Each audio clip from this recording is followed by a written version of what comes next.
Tompo, misaotra anao izay fa velonay. Misaotra anao izay fa mbola mitirizinao amin'ny maha-fiangonana tenanao ety an-tany. Misaotra anao izay fa mbola mitirizinao koa ny finoanay ka afaka manatona anao ao Jesosy Kristy zanakao. Tonga ny fotoana hitenenanao, mitenena Tompo, voningianao anao izay.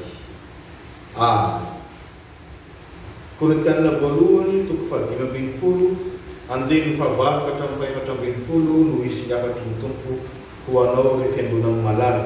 Ary singanina manokana amin'izany ny fitorana vavolombelona ataon'ny apôstôly Paoly ao amin'ny andininy 10. Vakiko amin'ny Tompo izany andininy 10 izany.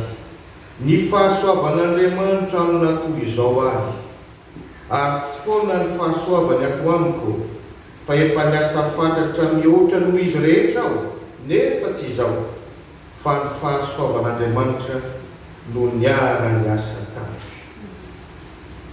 Inona moa ty fahasoavan'Andriamanitra ity? Raha tsorina zavatra maso, arak'izany hoe fahasoavana zany, omen'Andriamanitra antsika ary omeny maimaim-poana. Tsy misy mahavidy vola amin'izany tsika na ny kely any.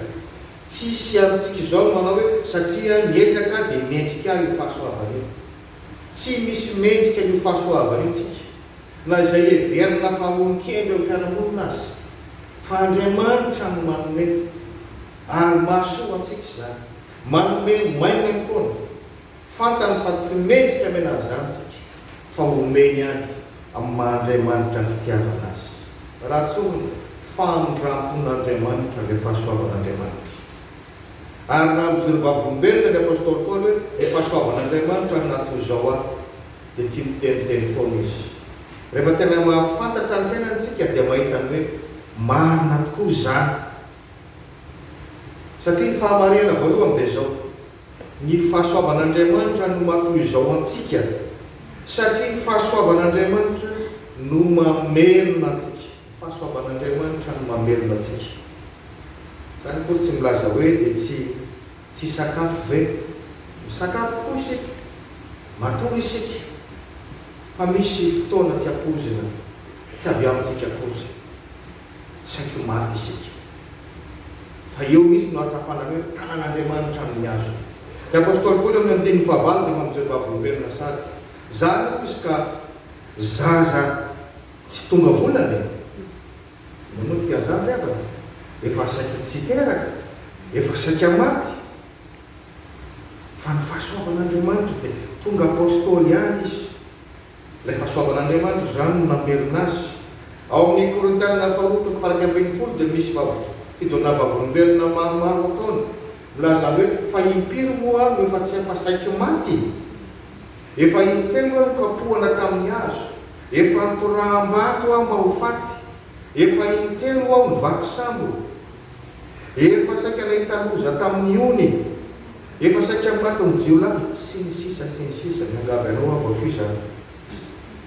Fa saingy izao natateraka ny fiasakazana ny famponan'Andriamanitra ihany ty apôstôly Paoly ty noho ny fahasoavan'Andriamanitra.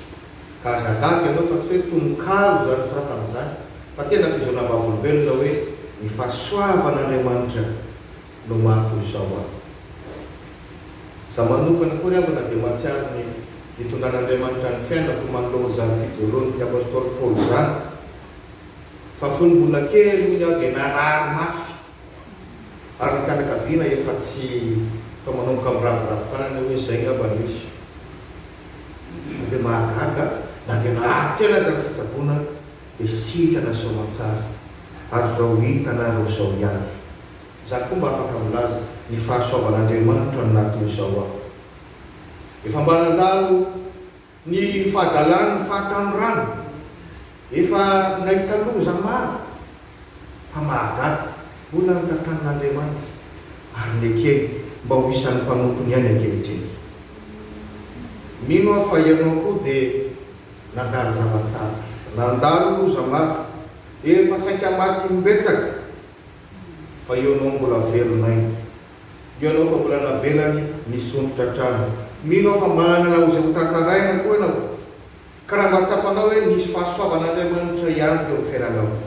aza miala amin'Andriamanitra izany.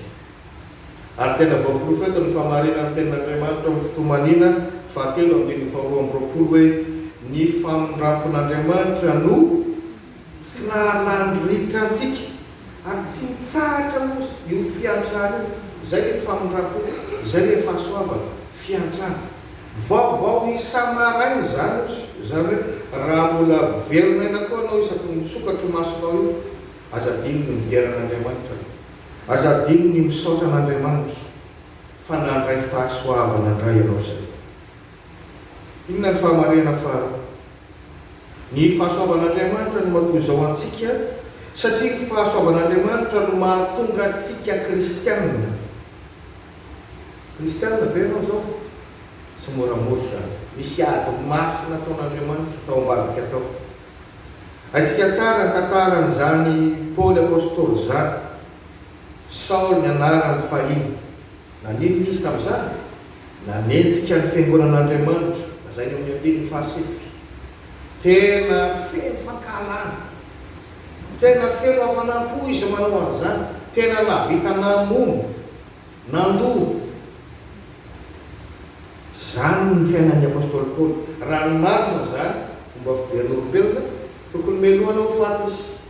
Tokony ho tratra ny fitsaram-bahoaka izy. Tokony toraham-bato mandra-pahafatiny izy.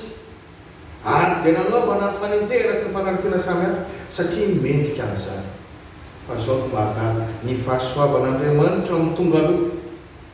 Mitsena azy, nanafaka azy amin'izany loza marobe mananontany izany. Ka mahatonga azy samilaza hoe ny fahasoavan'Andriamanitra no natoy izao ahy. Fa tsy ny apôstôly Paoly rery ihany rava. Fa izao sanao koa efa samy nanoty. Efa mitorotorona tamin'io tsika ho tenin'Andriamanitra. Hatrany amin'ny fahazazana dia hita zany hoe fa mandovahoty tsika. Vao zaza kely tsika dia efa tia teny. Tiatsika itsika ihany leloana sy jerena. Mbola zaza tsika dia efa mialona ny namana sady, maka ny gote amin'ny namana, mavita mamono ankizy. Efa nolovaina mihitsy io. Io mora mialona, io mora makahaly io. Dikan'izany tsy misy afaka amin'izany tsika. Maika moa mitombo mitaona, mitombo koa ny fahadalatsika. Ka ny fiverenanao amin'ny tompo ihany no manafaka atsika. Fa aza manao hoe zanga ohatran'ny sasany. Manohatra ny tenatsika amin'ny tena maditra amin'ny fiveran'ny fiarahamonina tsika dia mieritreritra hoe tsika mba heky. Ka tsika nanoto. Mpanota avokoa isika, mila miverina, mila mibebaka tahaka nataon'ny Paoly, fa matoa sika rasin'Andriamanitra dia fahasoavana zay. Fa raha ny heloka vitatsika, tsy mendrika no tonga kristianina konisika. Famariana fahatelo sady farany ravaka. Ny fahasoavan'Andriamanitra no matoy izao antsika satria ny fahasoavan'Andriamanitra no mahatonga antsika vita asa fanompony. Iza tokoa moa isika no mba mendrika hanompo an'Andriamanitra, antsoina hoe mpanompon'Andriamanitra. Ary ny apôstôly Paoly fatatsika ny tantarany teo. Avaria amin'ny tena fankalana tany no ndeha hitory ny fitiavana. Tena zavatra mifanohitra ary tsy vita ny sainan'olombelona zany. Ary ny asa fanompona ny resahana dia azo ambara fa izy navita betsaka indrindra tamin'ny apôstôly. Ao amin'ny boky ny asan'ny apôstôly aloha dia apôstôly anankiroa ihany voalaza zao. Iza ny fantatrareo? Petera sy Paoly. Ary ao no tena hitantarana ny fanorenana ny fiangonana voalohany. Na vita be ny apôstôly Paoly ity. Izy amin'ny samin'ny apôstôly no navita nanorina fiangonana be indrindra tany ivelan'ny Israely. Izy moa dia antsoina hoe apôstôly Jetris, ny tety Continente. Na dia mbola tsisy moteur aza tamin'izany fa mbola amin'ilay ohatrany rivotra ny samy. Iny Azia rehetra iny, Europe. Amin'ny samy apôstôly izy no nasoratra boky be indrindra amin'ny testamenta vaovao. 12 be izao ny epistily nosoratany. Araky izy raha miteny amin'ny andininy fahafolo hoe efa niasa fatratra mihoatra noho izy rehetra fa tsy nirehirehitra amin'izany izy. Toy izy rehetra nefa tsy izao fa ny fahasoavan'Andriamanitra no niara niasa tamiko. Ny fahasoavan'Andriamanitra no niara niasa tamiko. Io no hery manaingy azy avy tany zany asa zany. Raha nambarany tamin'ny teny hafa dia hoe ny fitiavan'i Kristy no manery anay. Riavana malala mpanompon'Andriamanitra koa ve ianao. Ianao ve isan'ny nanangana voalohany zao fiangonana zao? Mideran'Andriamanitra fa tahaka ny Paoly ny fahasoavan'Andriamanitra no mitaonanao tamin'izany. Aza manapatra fahefana amin'ny vaovao fa ianao koa mba namindrana fo. Voafidy d'école na ve sa voafidy birao-piangonana na birao tsapany ianao, mifaly misaoran'Andriamanitra fa raha maha-olombelona mpanota tsy mendrika an'izany tsika. Haka ny apôstôly Paoly amin'ny andiny fasivy miankiny hoe tsy mendrika an'izany apôstôly zany. Ny fahasoavan'Andriamanitra no natoy izao ka matoa isika tonga amin'ny toeram-panompoana anankiray na amindrana fo isika izay. Dia tahaka ny Paoly nolaza hoe miasa fantatra noho izy rehetra. Azan'ny olona mijery anao fa mahazo toa miasa fantatra noho ny rehetra satria tsy olona mitotoinao fa Andriamanitra zay loharampitany. Riavana tsy takatry ny saitsika ny fahasoavan'Andriamanitra. Ary Andriamanitra rery no manana zany toetra zany. Tsarovy ary ny fahasoavan'Andriamanitra no natoy izao atsika.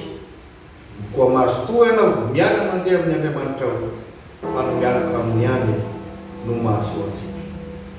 Amen.